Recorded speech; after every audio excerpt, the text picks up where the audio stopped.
everybody? It is Thriller Thursdays. Make sure you tune in to the PM Effect at www.pmeffect.com.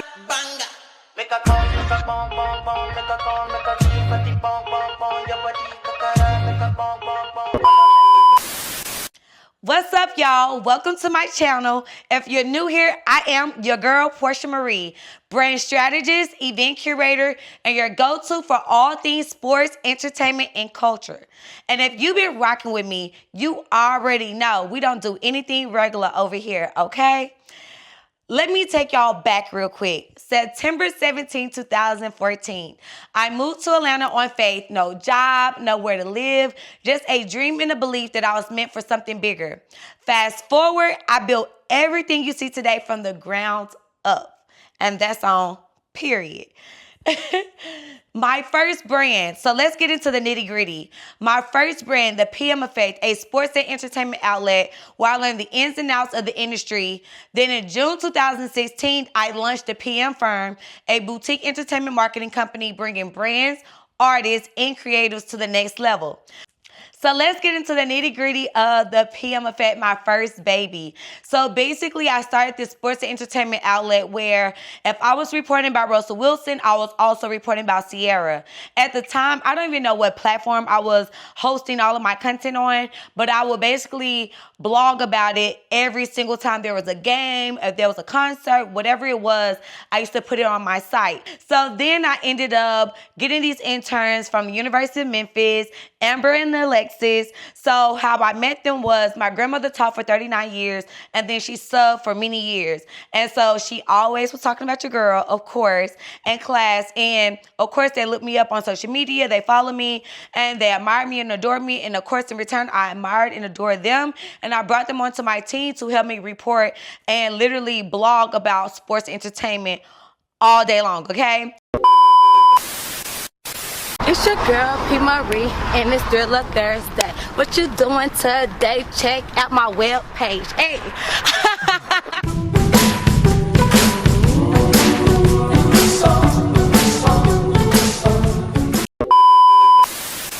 So, boom. Now, at this point, the PM Firm. Let's get to the PM Firm. So, I was interning at Radio 1, which is now Urban 1, where I first met my mentor, Jason Reddick. And when I got there, I was so sports, okay? I was like, I want to be a sports reporter, analyst, all of the things. He was like, you will not be doing that next year. I said, I am. Watch. So, boom. The following year comes, and now we are hosting Birthday Bash. Birthday Bash is one of the biggest concerts hosted here in Atlanta, Georgia. And at the time back then, they used to also have the block party. So the block party was early in the day, and Birthday Bash was later in the day. So at that time, we had like the Dae Daes, the 21 Savages that were coming up that would do the block party. At night, it was like the Drakes, the Futures, the Sierras, the Cardi B's, them, right? So boom. Anywho, a couple of days before that happened, I was supposed to be a part of the Birthday Bash staff where, you know, we helping artists get to their dressing rooms, from their dressing rooms to the stage, assisting them in every single way possible, okay? Literally like artist relations, okay? So then a couple of days before, I had a Haiti internship coordinator. And I said hating because she was that. And she was like, oh, yeah, you won't be doing Birthday Bash. You're doing the block party. So she basically tried to dumb down my role for the weekend, right? And one of my mentors was like, yo, like, that's not cool. Like, tell her you're not going to do that. And I was like, no, it's okay. God going to handle, right? So, boom, fast forward to the block party. So we had ears before Dae Dae came on and 21 Savage. We had ears that came on that was signed to eardrummers, okay? Ears had the party lit. You hear me? He was jumping on speakers. He was jumping in the crowd. He had it hyped, okay? So at this point, I had already started interviewing like celebs. I ended up getting this opportunity to basically go to the State Farm Arena. At this point, I had interviewed like Lotto, TK and Cash, Trinidad James, Post Malone, all these dope individuals that was popping back then, right? And so anyway, I was like, yo, I got to get ears on my platform. So the next day, I just so happened came across his photographer's page. Okay, I reached out. I was like, yo, I really want to interview ears. He was like, okay, I'll put you in contact with his management team. Okay, boom. Next day, I reached out to the management team. They were like, let's meet. So now at this point, I'm just like, meet? Like, I'm going to interview all these other people, and they want me to meet with them? Like, Okay, whatever. But I'm like, it's eardrummer, so we're gonna make it happen, right? So boom. I meet with them. They was like, yo, you remind me of a female version of us. We want you to join our media team. So I was like, okay, cool. So then at that point, like we now consistently, like we know work past the interview. And now I'm basically working towards this whole media platform they're building out. So the following week, they were going to BET Weekend. Mind you, at this point, I'd never been before. So I was like, you know, I really want to go, but I don't know how to ask. But something was like, Portia, just ask. So I was like, yo, I want to go to BET Weekend. They was like, well, what are you trying to do? I was like, I want to literally get in the room and make as many connections as possible. They was like, okay. I will never forget. On a Thursday morning at 4 o'clock in the morning, I had a flight for 8 o'clock that morning. Shout out to my boy Peanut, okay? Because Peanut held it down, okay, for your girl. So we went to LA. Now we are in the media room, so the radio room. The radio room is basically this big room full of radio stations. So it's nothing but tables, and it's from every single radio station globally that you could think of was there. And from the up-and-coming artists to the biggest artists was in this space. So basically, they're going around. I'm going around with them, introducing myself as Eardrummers PR. Had no clue what that was, but we was running with it, okay? And that's just what it was. So I was running with the fact that I was Eardrummers PR. Dae Dae's manager sees me like, yo, what do you do? I'm like, I'm Eardrummers PR, period. Because, yeah. And so basically he was like, yo, this is perfect. Like, we were looking for a PR for Dae Dae. Let's link up in Atlanta, have a meeting, and like go from there. I'm like, cool. So fast forward at the BT weekend. It was a great experience. Okay, let's start there. Great experience, great connections. It was amazing. Get back to Atlanta. Now 4 weeks done passed by. I finally get my first task from Dae Dae's manager. Like, yo, can you pick up these tickets for a concert tonight or whatever? I'm like, okay, cool. I'm picking up the tickets from DJ Holiday. So mind you, before I got here to Atlanta, I was just like, yo, DJ Holiday was that guy. I was like, I want to work for him, be like him. I want to be the female version of DJ Holiday, okay? And it's just on period. So DJ Holiday, I was getting to meet him, so I was like, okay, boom. So I pull up, I get the tickets, right? He's getting ready to walk off, and I'm like, Portia, this is your chance to say something. Like, don't just let him walk away. So I didn't know what to say. I just said, yo, let me work for you. And he was like, work for me? I don't even know you, like that. And so Fly Guy DC was with him. And so when they went up, he was like, yo, what are you trying to do? Or whatever. So fast forward, we ended up building out his nonprofit called Holiday Season or Holiday something. Okay. I know y'all be like, girl, how you don't know? Just follow me, okay? So anywho, I started his nonprofit. That ended up being really dope. Now transition back to Dae Dae. I ended up being his day-to-day assistant, ended up being his road manager, tour manager, stylist, photographer, anything you could think of, okay, period. I was that girl, okay? So now let's fast forward to the tour, because this is how the PM firm came about. So now I'm on tour. This is my first tour, the Birth of the New Nation tour. It was Shxts, Glizzy, PnB Rock, London on the Track, and Dae Dae, right? So again, I'm the only girl, and this is my first tour, so I'm learning as we go. And y'all think it's so glitz and glam on these tours. It's lit, but it's work, and it is very tiring, okay? Like, you're literally going from one city to the next. You're traveling on a Sprinter, okay, with a lot of people, and you're literally getting off, going to do an interview, then doing a show, then you get back on the Sprinter, you're traveling to the next state, and it's just like that, okay? It's lit on stage, and then you back to the grind, okay? And that's all I'm saying. It's a lot of work. So then you're dealing with so many attitudes. It was a lot. So fast forward, I think it was in Jersey or somewhere, and something popped off in the club. The manager at the time, his pinky got hit, broken, sprained, whatever it was. Fast forward, he left us, okay? He left us in New York with no money, and I'm like, yo, so you left us with no money. We out here stranded. We got to get to the next cities for the next show. And so I ended up calling the label like, yo, we need some money because we got work to do. We got to get to the next city. So that ended up becoming a whole thing. And long story short, I was just like, I came to the realization that, Portia, you can do this. You're literally doing the job of the manager. Why don't you just start your own company, get your LLC so people can take you serious, and do your big one? And that's exactly what I did.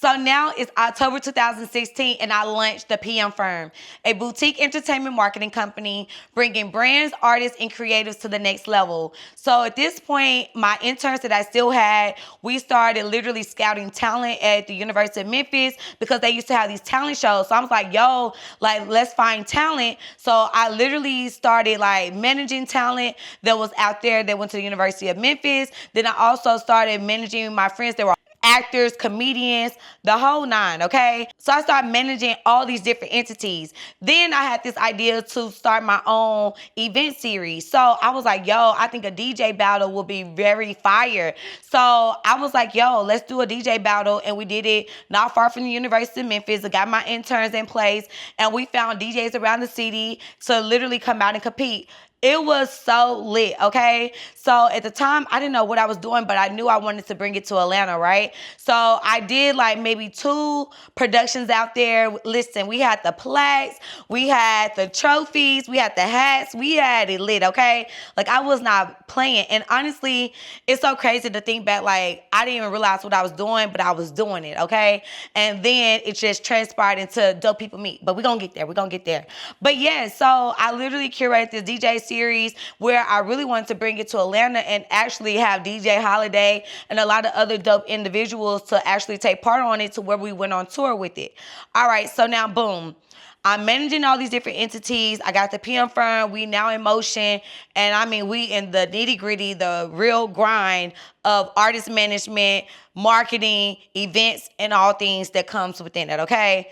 Doing our big one very independently, okay? So now by June 2018, I created Dope People Meet, an event curation platform that connects like-minded creators through experiences you won't find anywhere else. And that's just on period. So now let me tell you how we got to Dope People Meet. So at the time, I had this platform called Dope New Artists. So this was a part of me doing the hunt of artist management, finding talent, scouting talent, and I was literally highlighting them on our platform every single week of artists that I feel like were dope, that were global, all across the world, and we will highlight them every single week. And so basically, I was like, okay, it's time for me to curate an experience, and I want to bring it to Atlanta. So I back with my mentor, Jason Reddick, and I literally go to his office at ASCAP and was like, yo, I want to do an event. I basically broke down my ideas, and long story short, he thought my ideas were stupid. So the girl was annoyed, irritated, all of the things you could think of. And so he was like, I don't like this. It sounds like a barbecue and a festival. And he just was making a mockery of what my idea was. So I was mad. So I left. And I started driving around because that's when I'm the most creative. And so I was like, okay, Portia, let's think. So because I had the platform at the time, Dope New Artists, I knew I didn't want to deviate too far from it while I'm trying to build up another brand. So fast forward, I ended up thinking of, okay, dope. I really like the word dope. So I kept dope. And then long story short, we came up with Dope People Meet. Okay, so I was like, yo, because dope people can meet anywhere with anybody, any entity, right? Boom. So the next day I go back to Jason like, yo, I got it. It's called Dope People Meet. Boom. So we did Dope People Meet ASCAP. He was like, yo, I'm going to open up the doors to you. Don't ask for nothing else, okay? So then, like, I remember, like, the day before, one of my friends was like, yo, I heard to get there early. And I was like, really?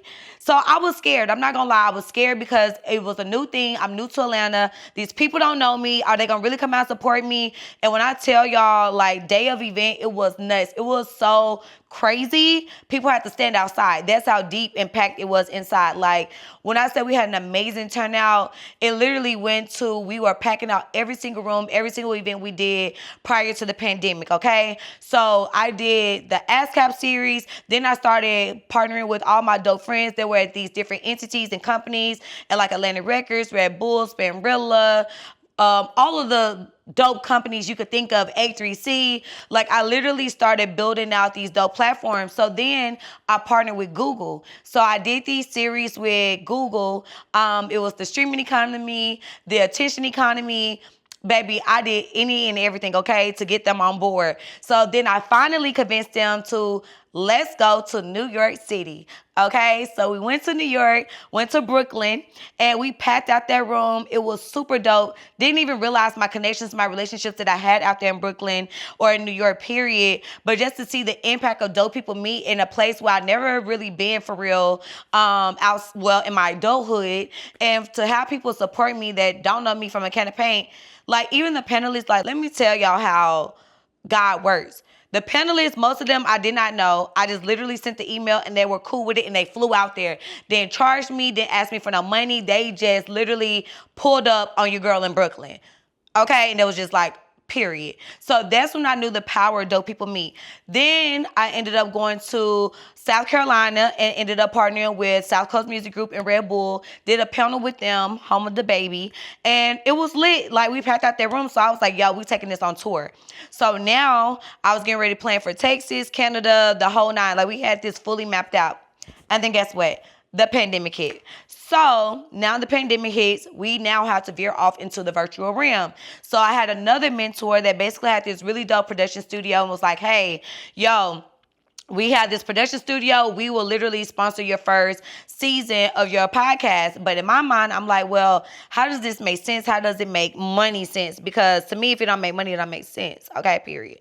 So he knew, though, that I had dope connections. So in our minds, like, okay, we got the relationships. I'm having really dope guests. Let's just do it and let's get our Instagram or our YouTube monetized.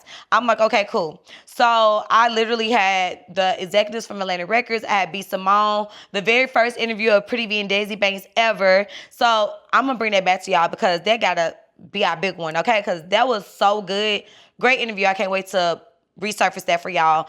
But Set by Sky, my girl Set by Sky, J1 from Pandora, Ja'Cory, Marketing Guru, a lot of dope individuals, right? So then, boom, we ended up starting the Dope People Meet podcast. I did 2 seasons of the Dope People Meet podcast, and then here we are, right? Now we full circle. We are now bringing all of my entities into one space on YouTube.